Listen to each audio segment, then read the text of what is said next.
What is happening? Welcome to episode 2 of the Wind Up podcast. I am Mike. I am the winemaker and owner of MTGA Wines. I realized in the introduction to this, as well as at episode 1, I didn't introduce myself and who I am and what I do. So that is who I am. That is what I do. I have been so excited to dive into this next episode and kind of get into what is going to be kind of our schedule of releasing these episodes. Last episode, for those that may not have caught it, or even for those who did, obviously we covered the kind of top level stuff in the winemaking process. After grapes have been picked, they're at the winery and you're going to start making wine. We talked about the fermentation. We talked about the malolactic conversion.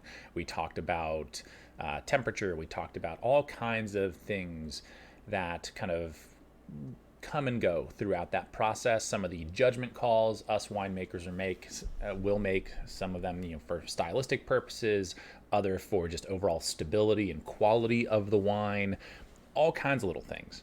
And where we left that process off was at the aging process. And that's when you have kind of those volatile processes complete. The fermentation is done. The malolactic conversion is done. Your wine is ready to be aged. And that aging process can be anywhere from a few months, couple of months, to a few years. And there's a big distinction between the wines that obviously, are kind of quicker to release, that are bottled up a little bit sooner, and those that spend that extra time in a container of some sort for that aging process. So what I wanted to do is dive into that aging process, the type of vessels that we use, why we use those, kind of the stylistic considerations behind each. I also want to talk about kind of the amount of time and what we're looking for over the course of those months or those years, and how we decide when a wine is finally ready after that aging process. And as a part of that, I'll try and apply this to what we do with MTGA, the wines that I make, as well as the wines that my wife makes under the Blair Payton label.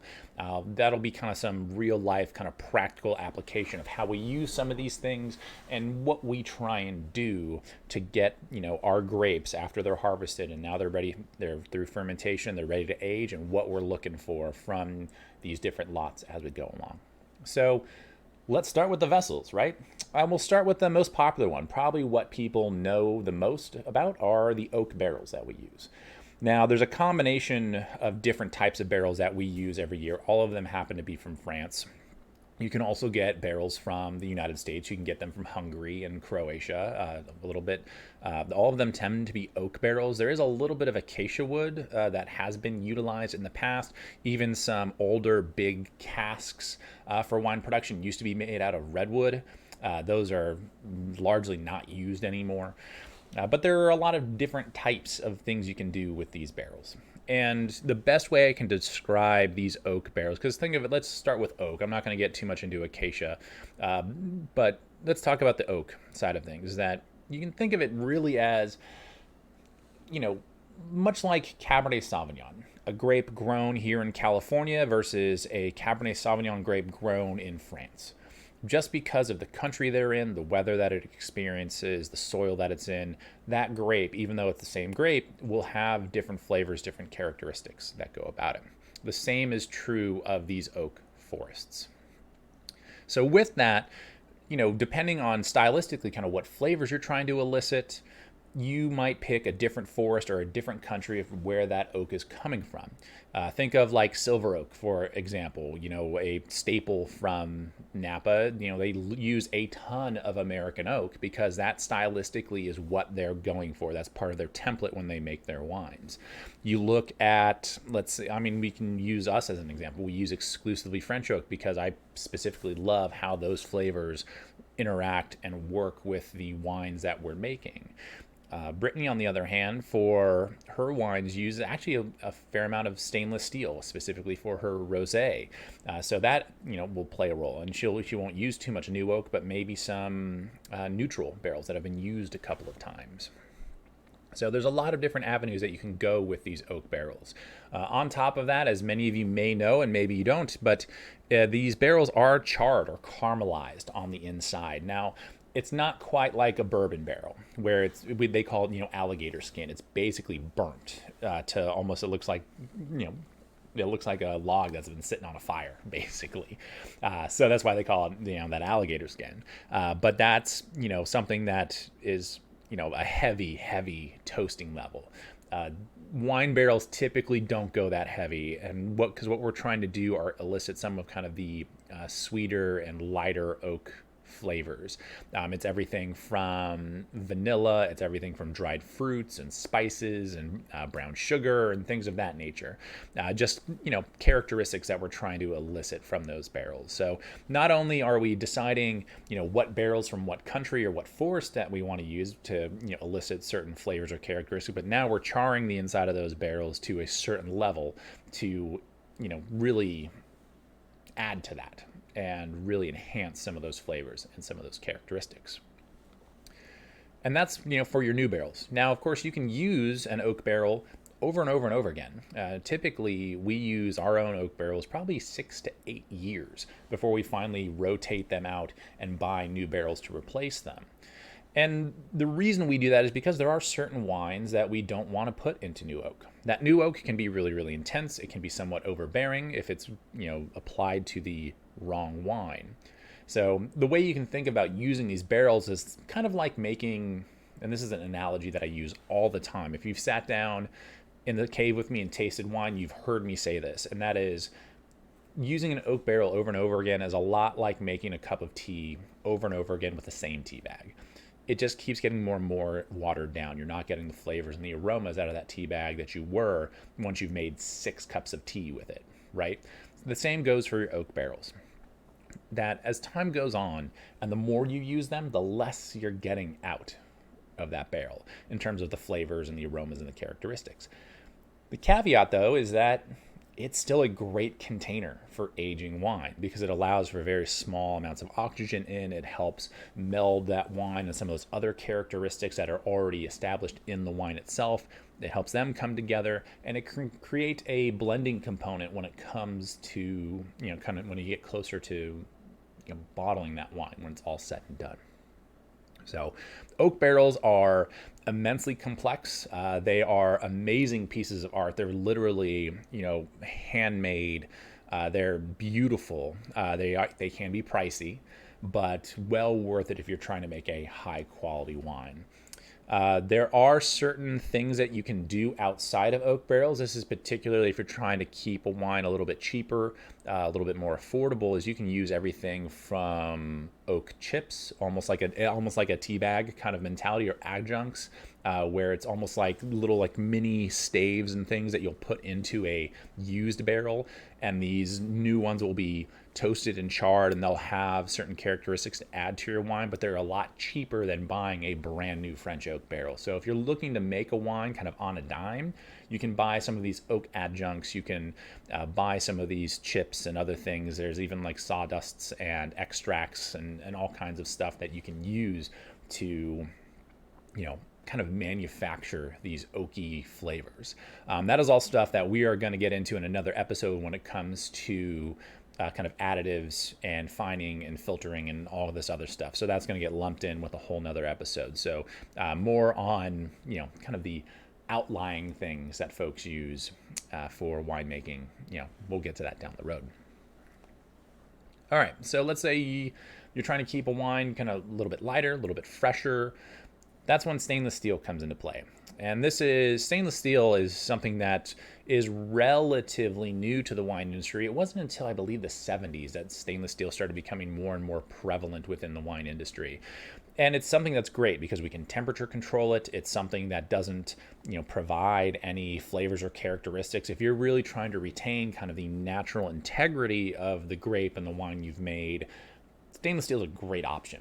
It's not going to breathe all that much. You can keep it topped off with argon gas or nitrogen and keep that container really, really full. That way, there's little to no oxygen left in there, and it keeps the wine very, very stable.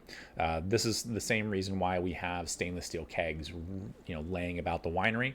When we don't have enough wine to fill up a full barrel, we break it down into 15-gallon kegs or even pony kegs. That way, we can, keep the air off of that just by gassing it and sparging all that oxygen out of there, and it keeps that wine nice and stable so that we can use that for topping up some of those oak barrels. Stainless steel is a great tool for us in the wine industry, both just from the winemaking side of things as well as the aging side of things. It's very easy to clean. It doesn't have a high impact on the wine. And as long as you keep that equipment in good working order, you don't puncture one of those barrels with a forklift or something like that, you can use it over and over and over and over again. You don't have to worry about spending $1,200 on a new oak barrel every year if you're using that stainless steel barrel. It's kind of nice. So another way to kind of help save on some costs in that sense as well. There are a couple other options, and these are two that actually I have never worked with in any way, shape, or form, but I kind of know the gist of why folks use them and how they're applied to some of their wines. And that would be concrete as well as clay amphoras, very old school. I mean, going back to clay pots and aging wine goes back thousands of years. Concrete is something that has been kind of fine-tuned over the years into those like egg-shaped containers, which look really rad. From what I understand, the reason that folks use these is that you're not necessarily allowing for as much oxygen exposure like you would from an oak barrel, but it's not as airtight as stainless steel would be because they are a little bit porous, and there's little pores on the insides of these types of containers that a little bit more air tends to be in them in general. So it allows for a slightly more oxidation than you would expect, and it helps kind of round out that wine without keeping it as airtight as a stainless steel, barrel would be, or a stainless steel tank would be, and also not as oxidative as an oak barrel would be. So they tend to kind of play in this middle ground. I know that there are a lot of folks that use them that swear by them. I know there are a lot of folks that are kind of like, it's kind of, I kind of want one or the other. I don't need this middle ground kind of container.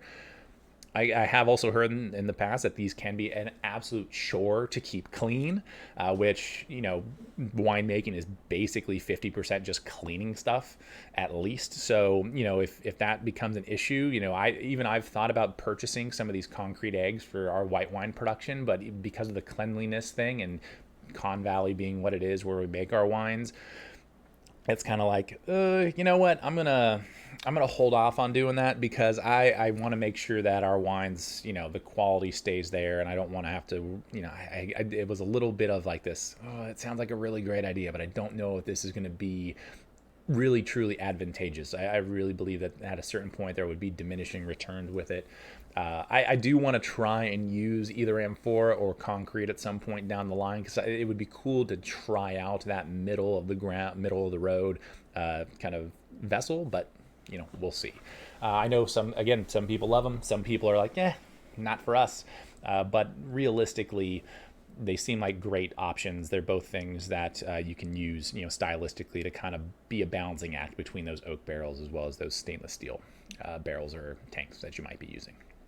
So those are kind of the major vessels that we use. I would say probably the two most popular are definitely the oak barrels as well as stainless steel. Concrete is definitely kind of trendy, as are clay amphoras for some small producers, but they're, those are a little bit tougher to come by from my understanding of it, although I've seen plenty of them be used, just because we're submerged in the wine industry. You get to know people that are like, oh yeah, we love using that stuff. So each one of those things will really kind of be just what do you feel like using? And realistically, when that wine is done fermenting, what vessel are you going to put it in so that you can really truly kind of elicit the flavors and characteristics that you want to, right?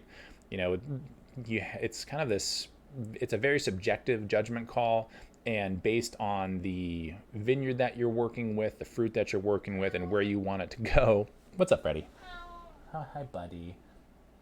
I'm in the middle of something. Of course, I start talking and you come in here and you yell at me. Goober. Anyway. So, it's really just kind of a stylistic consideration. And you have to decide kind of what vessel is going to be best suited for the wines that you are trying to make. Whether you're the owner of that brand, or you're the winemaker, or you're consulting, whatever the case may be, it's always open for discussion, and it's always kind of fun to experiment and have kind of these R&D departments within our wine production to try some of these things out. So Now that you've decided on the container, whether it's concrete, whether it's amphora, whether it's a oak barrel, or it's stainless steel, now you're talking about the amount of time that you're going to age that wine.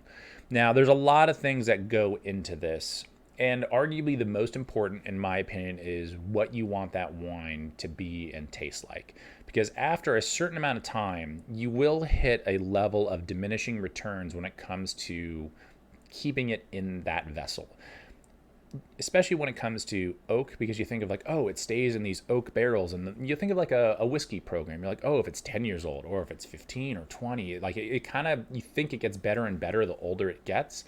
But the reality is that wine is a little bit more delicate, and at a certain point you probably want to take it out of barrel and you want to get that bottled up, because realistically that barrel's not going to be providing much more to that wine, both from a flavor standpoint, but also from just as it's oxidizing and continuing down that path. I mean, you can actually run into some issues as you go further down that line.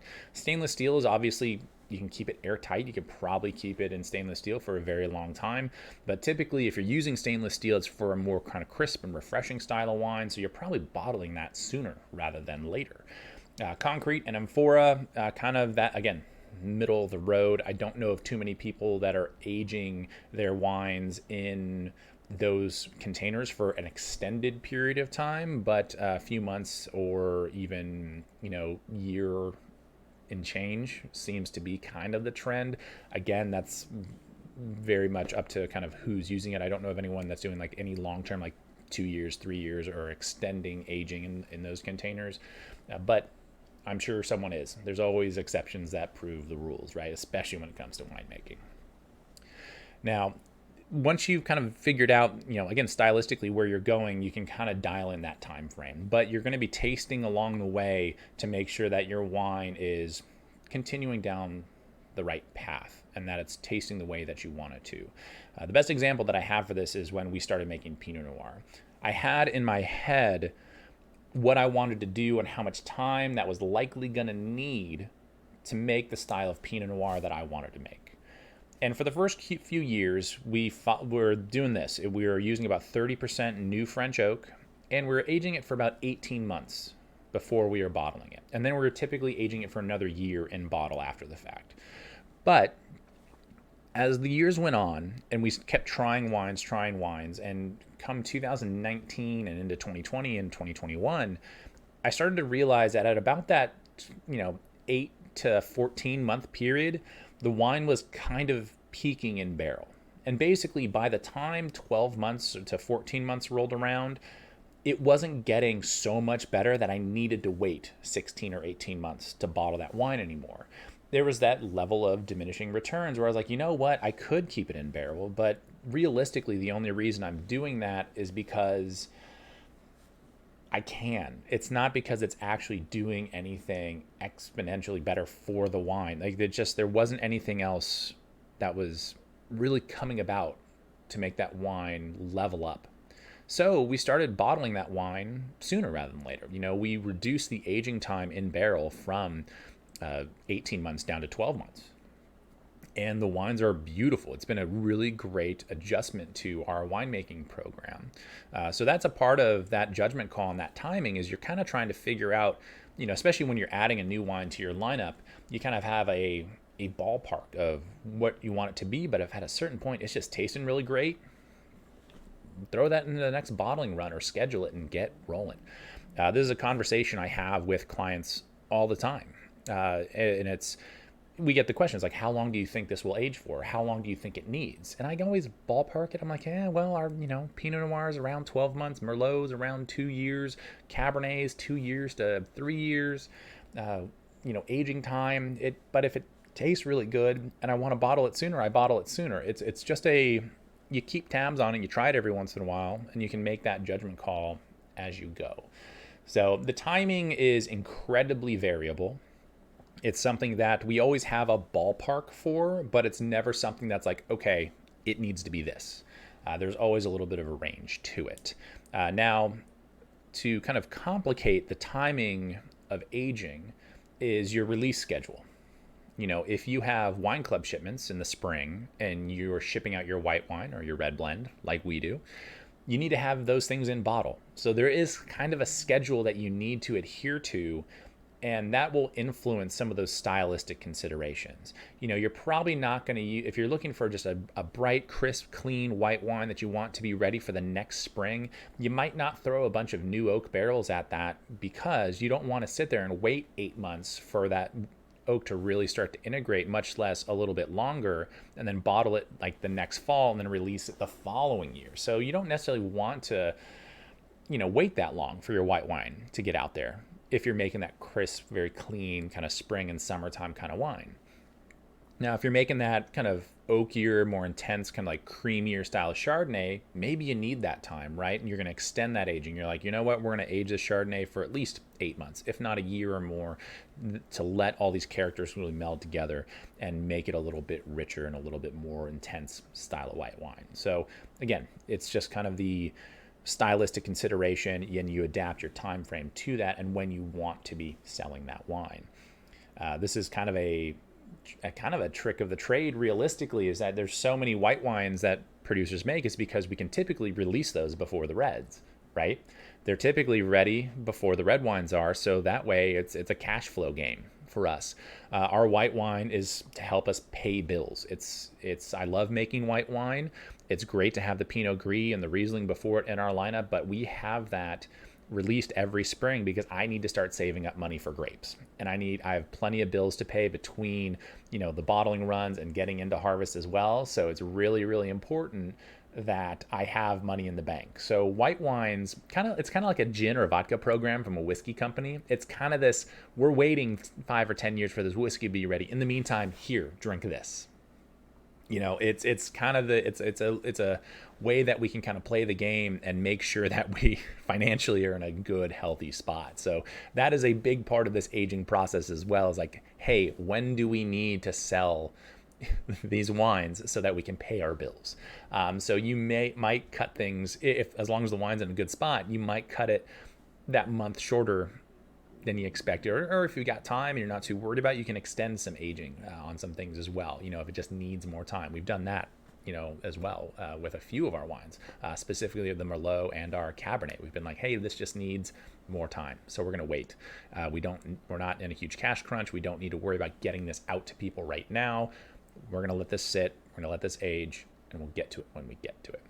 So the aging time is interesting because for us, there's very much wiggle room involved, because it's really dependent on how the wine is tasting and where I want it to be and where I think it needs to go. It's a very subjective thing. So, and speaking of, kind of tasting and figuring things out, this will be a little bit of a tangent, I suppose, but when we're tasting in barrel, we're not looking for the wine to be a complete finished product. I was hosting some groups this last weekend. I was actually doing some cellar work and racking some of our wines and moving some wines from one barrel to another barrel, so on and so forth. I'm tasting these barrels as we're going, and it's all wine from 2022. It's a few months old at this stage, right? And it's just a quick checkup to make sure that the wines are on the right track.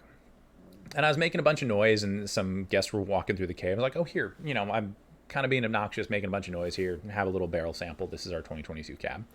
And they thought it was delicious. And they asked when it was going to be bottled. And I was like, yeah, probably like 2-3 years from now. And their jaws kind of hit the floor. They're like, yeah, but it's really good now. I'm like, yeah, but it's going to be better if we wait. So again, kind of that timing side of things. But it was also, this is something that if you're coming out to Napa, you're going to Texas, you're going to Oregon, or going abroad somewhere, and you get to do some barrel tasting, this is something that you should keep in mind, is that you're tasting an incomplete product, is that the barrel you're tasting is probably going to be pretty good. But if they're making 10 barrels of that wine, that's 1/10 of what that wine is really going to be. And they might be tasting on a barrel that's been used once. They might be tasting on a barrel that's new. Whoever is giving you that barrel tasting is showing you something kind of cool and kind of fun, but realistically, it's a blip on the radar of what that wine is going to end up looking like. So even if a barrel tasting is not your favorite wine, keep in mind that if you like the wines typically by the end when they're bottled up and really ready to be consumed, it'll get there. It just takes that time. There have been plenty of folks that have really tried to manufacture that time in this aging process.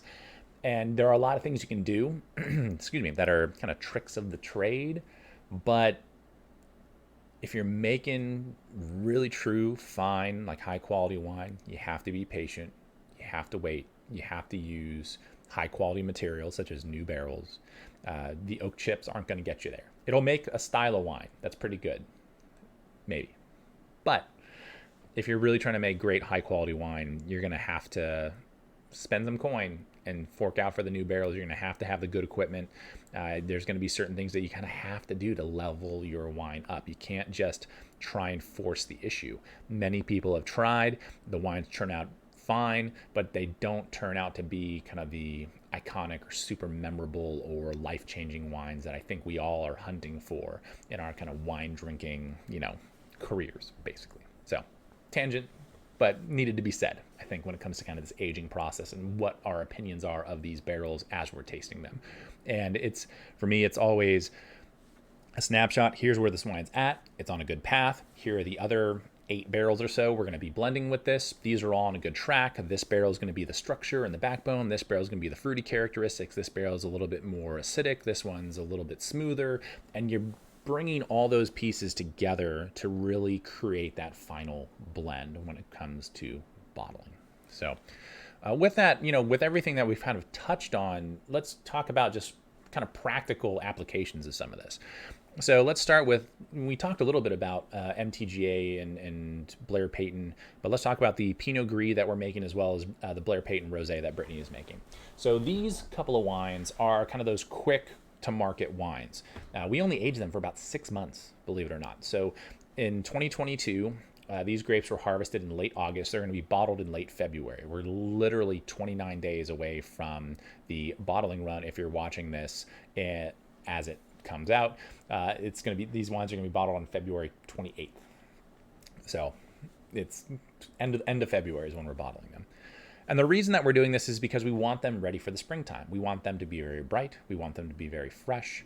We don't want them to oxidize too much during the aging process. So we feel as though to really make the quality of white wine that we want to make, or rosé in Brittany's case, that we need to bottle them sooner rather than later. We don't want to wait a couple extra months. We don't want to wait even a couple extra weeks. Like February is when we want this bottling run to happen, because we feel as though these wines are in a great spot and we want to capture what they're all about while they're in this great spot so that they're ready for the spring and the summer months. Now there's an oddball that we're going to be bottling at the end of February, and that is the Blair Payton Grenache. This is a red wine that is aged for 6 months and then bottled after 6 months. And typically you think Napa, you think California, or even just, red wine in general, like, oh, well, it's going to be in barrel for at least, a year or so, right? Maybe 8 months at the lowest. But, Brittany really wanted to make this kind of more kind of light-hearted, almost like chillable style red wine that's just very crushable, much like a white wine or a rosé would be. And this is something that you see in like Beaujolais, for example. And not necessarily Beaujolais Nouveau that's, ready a couple of weeks after harvest. It is something that is still got some good body, some good structure to it, but they're a little bit more lighthearted, like less serious kind of wine, even though there are some amazing Cru Beaujolais out there that are worth trying. But it makes a red wine that's just very easy drinking. It's kind of like a step back from Pinot Noir, not in a bad way. It's just a little bit lighter, simpler, yummier, just, red wine that you don't have to think about. And when you want a nice glass of red wine on a warm day, you're like, you know what, this one can have a little bit of a chill on it. It's beautiful. So, that's a red wine style that we've incorporated, or that Brittany has incorporated, because that's a style of wine that she loves to drink. And she wanted to make a wine that emulates that. Now the vessels that we use for these 3 wines are going to be stainless steel. That's for the Pinot Gris and for the Rosé specifically. These two are actually opposite proportions. We do use some neutral French oak barrels for these. So they're barrels that have been used at least 2 or 3 times. So they're not really imparting any flavors or characteristics to the wine. Now the Pinot Gris sees about 2/3 neutral oak, and then the last third is going to be stainless steel. The rosé is the opposite. It's actually about 2/3 stainless steel and then 1/3 neutral oak. And that's largely just based, again, kind of stylistically, what do these wines need? You want to keep the rosé a little bit brighter, a little bit more refreshing, so we're keeping it in that stainless steel that's going to have a far less of an impact and oxidize that wine less. The Pinot Gris, on the other hand, I want to have some body in that wine. I want it to round out a little bit, but not too much. So we kind of hedge our bets a little bit. We keep it in those neutral oak barrels, so that oxidative process does happen slowly but surely, but we bottle it soon so that it doesn't lose too much of that very crisp and refreshing nature. Now, the red wine, the Blair Peyton Grenache, is 100% neutral French oak. We want a little bit more of that oxidative process. We want that wine to smooth out and round out a little bit more. Therefore, no stainless steel is used in that wine. But we use the neutral barrels just because, again, they're great containers. So let's go into kind of our bigger reds, right? So we're talking the MTGA Merlot and our Cabernet Sauvignon, our red blend as well, or any of the barrel select or single barrel wines that we've done in the past. Now, these wines are going to age for much longer. We're talking 18 months, 2 years, 3 years in terms of the aging time based on where we want them to go and what we want them to be. So this is where we draw out that aging process quite a bit more. For things like our Merlot and even our Pinot Noir, we only use about 30% new barrels. And the reason we only use 30% is because we just want a little bit of that spice. We just want a little bit of those vanilla and butterscotch and coffee kind of characteristics. We just want a dash. We don't want it to define the wines. We want it to be a component, right? So I really want the Pinot Noir and the Merlot to speak for what those varieties are. And having just a smaller percentage of new oak in those wines will help me achieve that. The rest of those barrels have all been used once, twice, 3 times, maybe even 4 times typically. So there's, again, still great containers, kind of taking that same mentality of the Blair Peyton Grenache, where we want, those wines to round out and smooth out, but we don't want them to hit you upside the head too hard. Now, when we level up to the red blend, this is where we increase, and even our Napa Valley Cabernet, actually, these two wines typically see about 50 to 60% new oak, maybe a little bit more depending on the year, but that's kind of the average, is 50 to 60%. And that's largely because you have Napa Cabernet. One, it's a bigger, kind of bolder variety. It can withstand a little bit more oak aging. And the red blend has, roughly 40 to 50% Cabernet in it as well. It just needs a little bit more. So with these bigger varieties, we end up using, some bigger barrels with more flavor, and they're going to have a greater impact on the wine. And that goes even further when it comes to things like our single barrel wines, like our St. Helena Merlot, the Black Knight Pinot Noir, or Cabernet Franc, or our Grand Cask Cabernet. These are wines that see maybe 80 or 100% new oak. And the reason for that is we want the full force of these barrels to really have a big impact. We want them to help define these wines and what they are stylistically for us. So you can almost think of like it's kind of this arms race of the barrels that we use, from our lighter, whites to rosé to, Pinot Noir and Grenache to Merlot to Cabernet and red blends and everything up here, right? So kind of the bigger and bolder I want the wine to be, the newer the barrels get, or the larger proportion of newer barrels that we use, right? So that's kind of from a practical application how we use barrels and stainless steel. As I mentioned, we don't use any concrete or clay M4s just yet, but maybe one day. So, there's kind of this, I guess when I moved back to Napa, there's this big trend of kind of the more new oak, the better. And that's why we've kind of dialed back the oak program a little bit for what has been kind of typical of Napa these days. We want to have, a little bit more subtlety, maybe, call it a little bit more finesse in the wines, where the oak aging is a great component for kind of our benchmark wines, between the Pinot Noir, the Merlot specifically, since that's our flagship, as well as since we've started making Cabernet and our red blend, we want that to be, obviously a part of those flavors and those characteristics, but we don't want to overdo it. And when we're doing our barrel select program for any of our single barrel wines, or like our Cabernet Franc, that's when, I'm tasting through those barrels. I'm saying this barrel can withstand, or this lot can kind of withstand that new oak profile. In fact, it's going to enhance it and only make it better.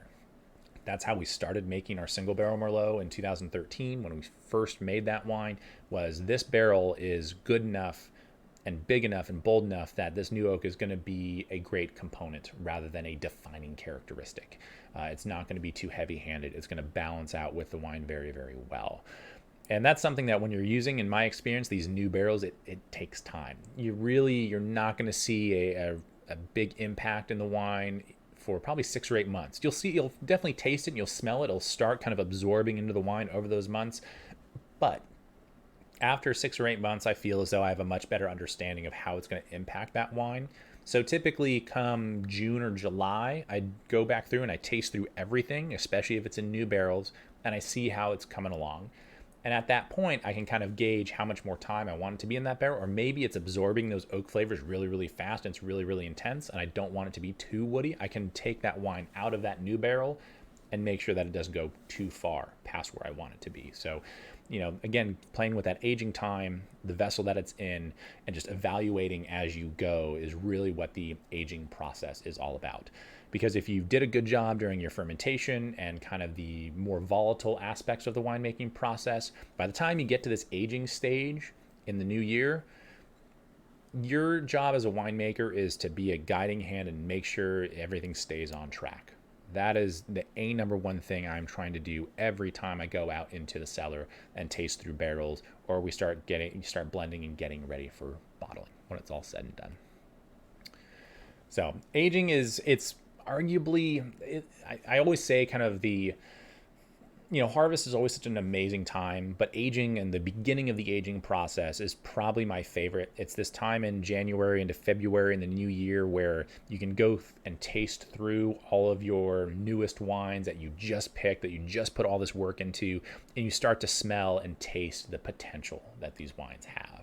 And 2022, for example, having tasted all those wines just this last weekend, the last weekend in January, it starts to remind you of like, oh, this 22 vintage for us. And anyway, it's very reminiscent of the 2015 vintage and the flavors and characteristics that came out of that very hot and dry season that had very low yields. We made maybe a third of the wine that we normally do in that year because the vineyards were just... it's a long story, but we weren't able to make nearly as much wine as we were in 2015. And these wines, right as they're tasting now, are like, oh, this is kind of that same starting point that those wines were in. So you really get to try, you really get to kind of, right now, like, oh, here's where they're headed. This is what to expect. And this is when I get really, really excited, is because you start to really experience that, which is a lot of fun. Oh my gosh, I forgot something. We were talking oak barrels at the very beginning, and we mentioned, of course, French oak, American oak, and Hungarian and kind of Eastern European, oak programs. And we need to talk about that. And I know I mentioned that we use exclusively French oak as opposed to American oak. And we talked a little bit about, how American oak, because it's grown here in the States versus, being grown in France or in Hungary, I mean, it's obviously going to have different flavors and characteristics. But here's the difference. French oak typically has much tighter grains. So you look at like a piece of wood, you can see the grains, right? They're much tighter and more dense when it comes to French oak. The Hungarian oak tends to be a little bit wider, and American oak tends to be a little bit wider than that. So think of it this way. French oak typically has less surface area available within the wine because those pores aren't quite as big. The Hungarian oak will have a little bit more, and the American oak a little bit more. So typically, because there's more surface area within an American oak barrel, you're going to have more of an impact. More of the wine is touching that barrel, and as a result, more is getting absorbed into that wine. So for that purpose, American oak tends to be, or can be, pretty heavy-handed, pretty intense, and can add a lot of flavor to your wine. The Hungarian oak or Slovenian oak can be kind of the middle of the road. It's not quite as wide, and the grains aren't quite as dense as French, but they're not quite as loose as, say, American oak. So those are kind of the middle of the road. Very similar to the aging process of like an M4 or concrete. They kind of like split the difference between, say, stainless steel and oak barrels.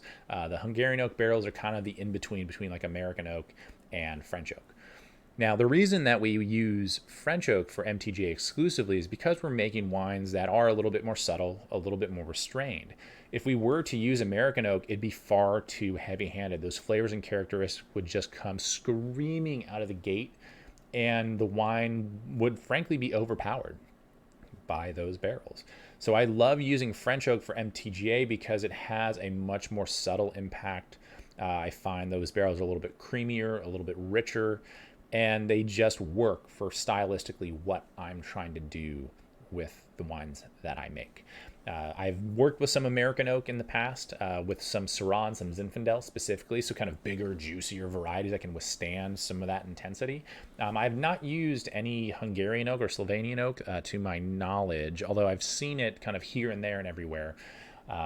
They are, from what I understand, a good in between. You're not necessarily going to get the subtlety that French oak provides or the intensity, again, that American oak provides, but they're kind of a good middle of the road, solid choice, depending on, stylistically what you're trying to do. So those are kind of the major differences between those.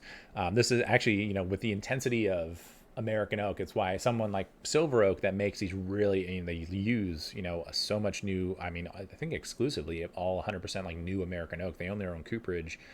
Those wines, like when they're young, for me, they're like, whoa, like they hit you right in the mouth.